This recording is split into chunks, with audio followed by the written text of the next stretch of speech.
Chuck Russell, le réalisateur de The Mask, est décédé. Alors il y a des sources contradictoires. Officiellement, il est décédé à 74 ans. Mais en France, sur son Wikipédia, bizarrement, on dit 68 ans. En fait, on change la date de naissance selon les pays et les sites. C'est étrange. Parfois, on dit 1952, parfois 1958. Peu importe, rest in peace, parce que c'est quand même un grand monsieur. Alors évidemment, le grand public le connaît pour The Mask. Et nous, aficionados d'horreur, on le retient surtout pour sa contribution au genre, c'est-à-dire le Blob. Et évidemment, le meilleur Freddy, le fan favorite. Nightmare on Elm Street Part 3.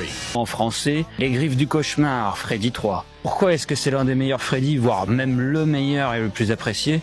Tout simplement son ambiance dans un hôpital psychiatrique West Hills et surtout son ton. C'est un film extrêmement fun qui reprend le concept onirique et qui le pousse à fond. On n'avait jamais eu des effets aussi créatifs, meurtres aussi originaux en se servant du concept des rêves. Autant on dit souvent que Freddy 1 et 2 sont les plus sombres et les plus horrifiques, et c'est réel. Autant on dit aussi qu'à partir du 4, Freddy devient trop clownesque et commence à dire des punchlines et des one-liners à chaque scène. Autant Freddy 3, c'est le mélange parfait entre les deux. Freddy commence à devenir une pop star à partir du 3, ça, y a pas de doute. Mais en même temps, il reste sinistre. Pensez par exemple au meurtre du marionnettiste. C'est extrêmement original, c'est fun, mais c'est aussi super malsain et graphique. En bref, merci Chuck Russell et repose en paix.